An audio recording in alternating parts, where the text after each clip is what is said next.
Saya biasanya mencontohkan hal-hal yang ringan kayak suami istri. Misalnya Anda tanya sama Pak Munjid, istrinya tanya, "Mas, apa betul saya ini cinta pertama Anda, bukan alternatif terakhir?" Wah, itu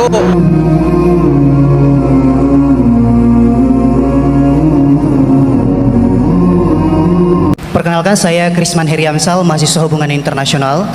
Senang sekali saya bisa menjadi bagian dari dialog kebangsaan menyongsong Oh, Ramadan. ternyata sospol lagi ini. Saya tadi sudah cancel yang sospol. Maaf. Jadi yang sudah kadung ya udah. Terus silakan singkat aja nanti Ya. yang satu sebelah sini. Terus terang saya mahasiswa non muslim dan saya Oke. mendapat banyak sekali insight dari beberapa penafsiran dari ayat Al-Quran tadi.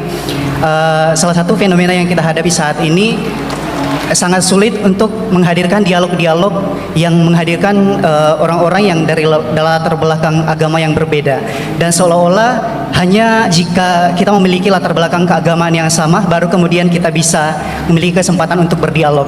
Nah, kira-kira mengapa sangat sulit bagi kita di negara kita ini untuk menghadirkan orang-orang dari latar belakang agama yang berbeda untuk hadir dalam suatu forum dialog yang sama. Kemudian bagaimana kita bisa menyikapi fenomena tersebut? Terima kasih. Baik, terima kasih sekali. Tepuk tangan. Ini pertanyaan yang sangat penting dan menarik. Kenapa sekarang antara yang muslim dan non muslim jadi sulit berdialog? Silahkan Gus Bah untuk menanggapi. yang muda-muda dulu. Nanti Pak Kores mentok. Bismillahirrahmanirrahim. Tadi yang dari Magelang ya, yang tetangganya Gus Ali tadi Bali, yang minta maaf sama Pak Kures. Saya mewakili beliau sudah dimaafkan. Karena saya tahu kalau tradisi orang alim, tradisi kiai itu memaafkan itu ibadah, jadi enteng saja. Apalagi pas Anda ngerasain itu nggak ditulis kok diaras karena nggak ngefek.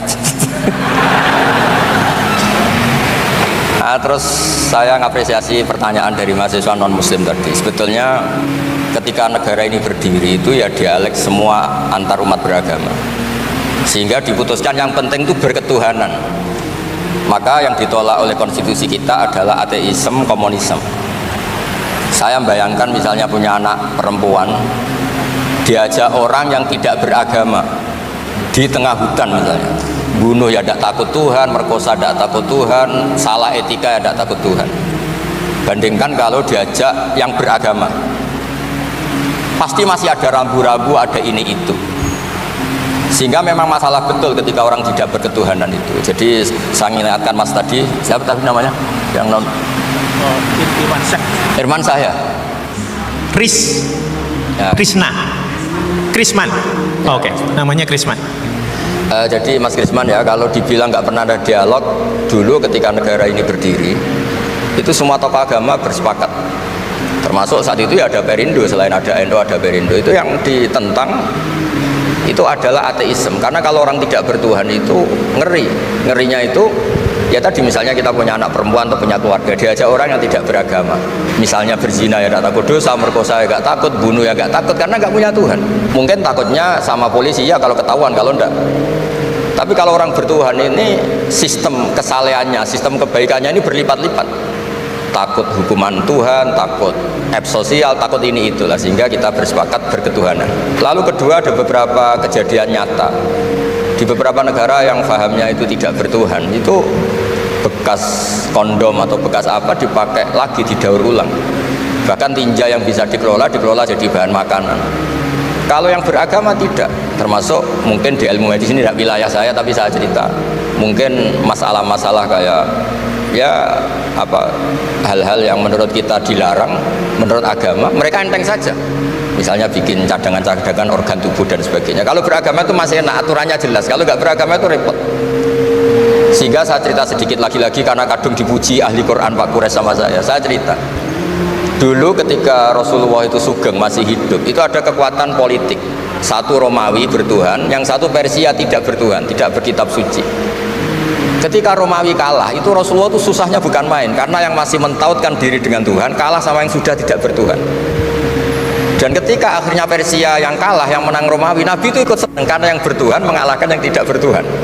Kenapa penting bertuhan? Karena bertuhan itu setidaknya punya aturan. Melakukan ini dosa, melakukan ini dosa. Empati sama fakir miskin itu ibadah. Semua agama pasti sama di tema-tema seperti itu. Sehingga berketuhanan ini penting sekali, kata Pak Kores tadi, berketuhanan itu luar biasa. Terus kedua, Ini penting juga. Saya pernah juga disowani beberapa tokoh dari Mabes Polri. Saya sering bilang, Indonesia, utamanya pejabatnya harus terima kasih sama seluruh rakyat Indonesia. Karena itu aset yang sebenarnya Indonesia ya seluruh rakyat Indonesia. Saya satu cerita ini hadis sahih di Bukhari, nggak bisa dipertentangkan. Ini hadis sahih di Bukhari, di Muslim. Di antara yang diapresiasi Allah itu adalah potensi jahat kita tidak menjadi, tidak kita wujudkan. Kalau seluruh rakyat Indonesia, tidak usah seluruh, 1/4 kita ini maling semua. Itu negara miskin kok, karena biayai kita di penjara 2 tahun, 3 tahun. Separuh kita mentalnya membunuh, habis Indonesia. 1/4 saja, 1/3 saja, 1/8 saja punya mental killer, itu habis Indonesia. Ketika rakyat kita, ketika tetangga kita, masyarakat kita tidak melakukan kejahatan, itu ketertiban yang sejati. Maka semua bentuk ketidakkriminalan yang dilakukan oleh rakyat Indonesia itu awal dari aset bangsa ini. Coba kalau semua orang mencuri, habis negara untuk biayai di penjara. Semua orang kriminal, berkahnya mereka tidak melakukan, Indonesia baik-baik saja. Sebab itu ketika ada sekian kebaikan, Nabi terakhir ngendikan apa? Takufu syarroka anin nas fa innaha shadaqatun minka ala nafsik. Potensi jahat kamu jangan kamu lakukan, itu sudah menolong peradaban. Para gadis tetap gadis karena nggak diperkosa. Orang yang punya kambing satu tetap punya kambing satu karena nggak dicuri. Orang yang berkarir tidak terhenti karena karakternya agak dibunuh, tidak dihujat, tidak dihentikan, tidak disetop oleh cibiran, oleh bulian. Maka di antara 7 orang yang dilindungi Allah, fi dzillihi yauma la dzilla illa dzilluh, itu Nabi hanya cerita orang yang nggak jadi. Di antara yang diceritakan Nabi dalam sebuah hadis, saya ini lelaki sejati, sangat mencintai sepupu saya, dan saya mau ngumpuli dia, tidak mau sampai saya kasih uang 100 dinar. Setelah saya kasih 100 dinar, saya ingin ngumpuli dia dengan cara salah tentu. Dia agak mau dan berpesan, la tafuddal khatam illa bihaqqi. Kamu jangan ngumpuli saya sebelum nikah. Singkat cerita, pemuda ini nggak jadi melakukan hal yang nista, yang nggak benar.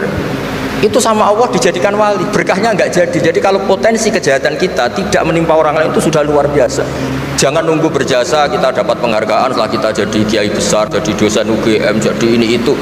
Semua masyarakat kita yang menahan potensi kejahatannya itu adalah aset sejati Indonesia. Karena sekali mereka berkejahatan, entah itu mencuri, merkosa, habis. Harapan kita sebagai bangsa habis. Tapi selama ini nunggu ngapresiasi itu yang bentuknya fi'lu, yang bentuknya mereka melakukan apa? Sebetulnya enggak. Tidak melakukan kejahatan itu sudah bagian dari kebaikan yang luar biasa. Terus yang terakhir tadi yang pertanyaan pemimpin muslim dan non muslim. Memang ini wilayah sensitif, tapi sebetulnya bisa dianalisis secara fikih. Ya saya ulang lagi, bisa dianalisis secara fikih Nusantara, fikih kebangsaan. Jangan dianalisis pakai fikih yang internal dalam Islam. Saya ulangi, jangan dianalisis menurut fikih yang di internal Islam. Kita beri contoh umum saja ya. Dulu Pak Gores pernah mencontohkan kalau non muslim bisa jadi pilot beneran, padahal dia non. Sama Pak Munjid yang kiai di UGM nggak bisa jadi pilot. Kira-kira milih mana? Tapi itu kan wilayah yang sensitif, karena ini di Indonesia itu konteksnya bukan urusan pilot, urusan mewakili kebanyakan Indonesia itu muslim, dan demokrasi itu mencerminkan suara mayoritas. Tapi tidak mungkin juga membiarkan muslim yang killer, yang pembunuh, yang dulu punya reputasi yang misalnya macam-macam.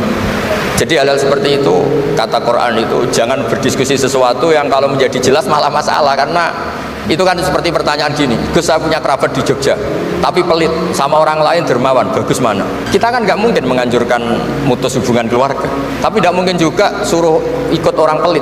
Anda membukan orang fikih, karena kalau yang nggak ahli fikih itu ya gampang saja jawab semaunya.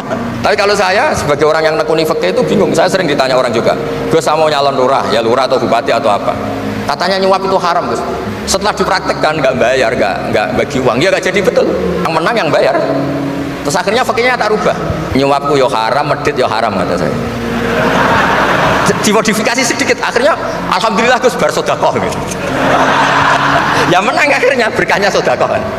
Karena kita sebagai pemimpin, atas nama tidak nyuap, ya jangan juga jadi orang kikir dong. Atas nama tidak nyuap terus jadi orang kikir, repot kan? Tapi jangan juga bayar yang sampai merubah hukum dari orang yang gak layak mimpin karena bayar menjadi pemimpin. Ya jangan juga sampai gitu. Ya akhirnya saya bilang nyuap itu haram, medit juga haram. Alhamdulillah barokahnya kombinasi fikih ini. Ya nyuapnya tetap haram tapi rakyat tetap dapat uang gitu. Tapi nanti ketika Anda tidak layak jadi pemimpin itu juga haram karena menjabat sesuatu yang enggak wilayah Anda. Jadi seni-seni ngelola muslim non muslim itu tidak bisa dipukul rata. Karena itu wilayah-wilayah yang sensitif, yang butuh detail, yang butuh satu peristiwa spesifik. Saya pernah ditanya, Gus saya ini hidup di Amerika, kalau milih presiden kan sama-sama non-muslim, milih yang siapa? Ya jawab yang akhafu dororon. Misalnya ada presiden Amerika yang sangat demokratis misalnya, dia membiarkan Islam berkembang. Sama jenis non-muslim yang Islamfobia, tentu milih yang demokratis.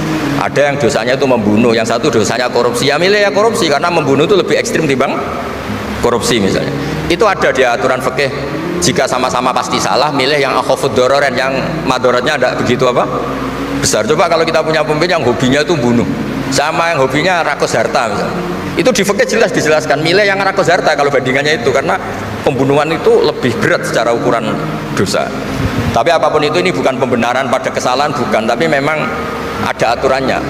Apa kalau ada dua dororani, dua bahaya, urtukiba khafuma, kalau ada dua hal yang bahaya, dipilih yang paling apa? Ringan. Kalau dalam konteksnya tadi, kalau kita membiarkan pemimpin yang nggak benar, dipimpin orang nggak benar, tapi kalau memaksakan chaos misalnya, ya milih yang nggak chaos. Itu kan ada aturannya di fikih, karena Nabi menghindari al-harad. Al-harad itu chaos, pembunuhan massal, itu nggak boleh. Dan mayu adi ila dalik juga nggak boleh, yang bisa potensi begitu juga nggak boleh. Jadi saya mohon, di antara aturannya Quran itu latas alu anasya intu bedalakum tasukum, kamu jangan diskusi sesuatu yang kalau diperjelas malah kamu yang malu. Saya biasanya mencontohkan hal-hal yang ringan kayak suami istri. Misalnya Anda tanya sama Pak Munjid, istrinya tanya, Mas apa betul saya ini cinta pertama Anda, bukan alternatif terakhir? Wah, itu rata-rata orang nikah itu kan korban alternatif terakhir. Itu kalau ditanya sama-sama konangan itu aslinya itu. Ceweknya juga sama, apa betul Pak Minjit itu cinta pertama apa pilihan terakhir?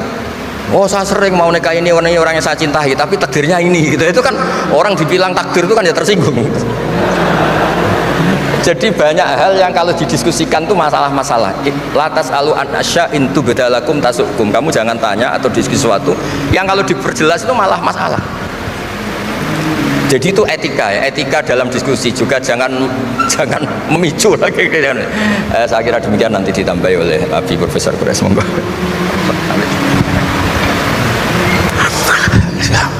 Baik, bismillahirrahmanirrahim.